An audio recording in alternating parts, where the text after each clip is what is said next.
Kevin King pulled the door of the thirsty maiden shut and stuck the key in the deadbolt.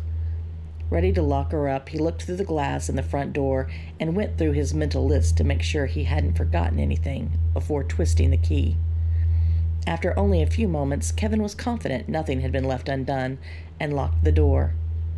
Putting the keys in his pocket, he turned to the sidewalk to begin the journey home. Luckily, he only lived 3 blocks away, so his commute was short. Even on the nights he had a couple of beers as he closed up, he always left sober enough to make it home in 10 minutes or so. Kevin pulled the pack of cigarettes from his front pocket and popped one of the coffin nails, as he called them, between his lips. Lighting it with his old-style Zippo, he took in a deep drag and breathed out a nice, long sigh.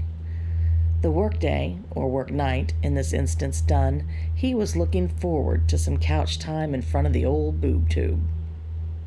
Just as Kevin got good and started on his walk home, he noticed something and unconsciously came to a halt. As he came to the end of the street, he turned left to go up Hollow Oak Drive. It was a residential street with old Victorian and Craftsman-style homes on each side, but something gave him a quick case of the willies. It was so dark. All of the old-style street lamps were out except for one.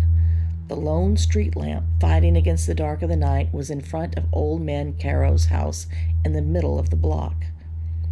Thinking back, he had noticed the lamps on the street going out over the last 2 weeks or so, but this was the first night that only this last small bastion of radiance remained. The rest of the street was so dark. It was almost as if all the other houses were just charcoal outlines on black paper. There weren't even any house lights on. "Jesus Christ, Kev," he said under his breath, trying to psych himself up. "It's a spooky street. Get over it." He dropped his cigarette to the ground and put it out with his shoe. With a stuttering step, he headed up the street and into the cold dark. It didn't take long before his fear started working on him again. His eyes darted from shadow to darker shadow, and it was colder on this street than it had been back at the bar. Colder by 10 degrees or so, he thought. Step after step, he began unconsciously aiming towards the street light, which not only gave off the only light, but an odd humming sound as well. His pace quickened as he got closer to the light. The sickly humming grew louder as well. Kevin thought what had originally just sounded like a streetlight humming had changed. The closer he got, the more it sounded like bees swarming. Angry bees. All at once, he felt as if he were a magnet and was being pulled to the streetlight. Kevin staggered forward, closer and closer to the pool of sickly yellow light. He reached the base of the lamp and put his hand on the pole.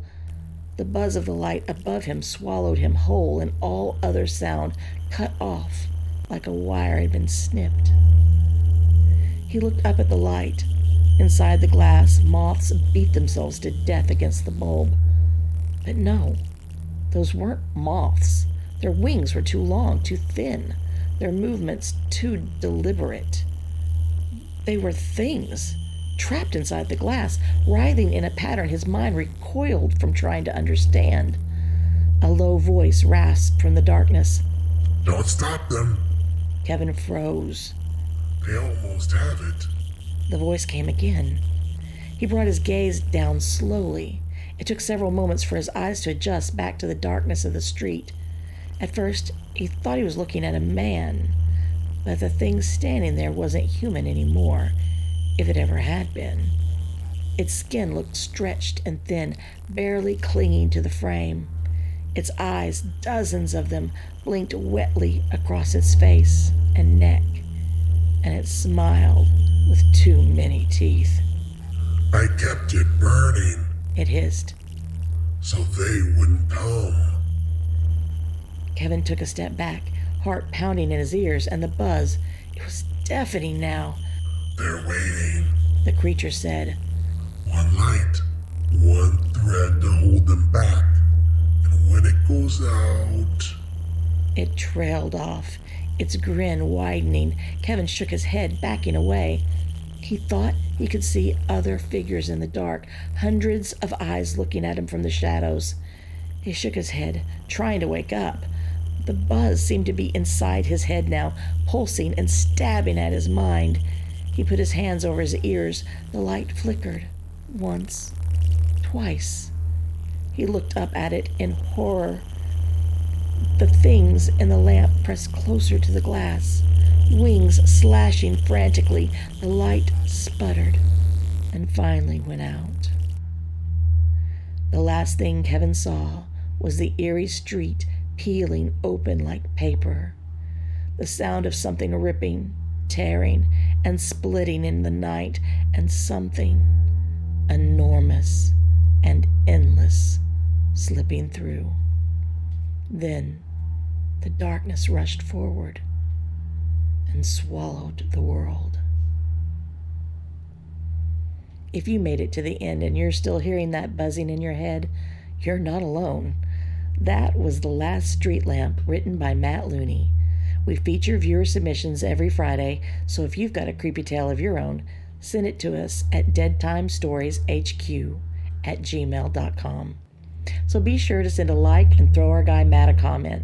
And hey, if you know someone who always says, just one more before bed, share this with them, because we know they weren't going to sleep anyway. See y'all next time.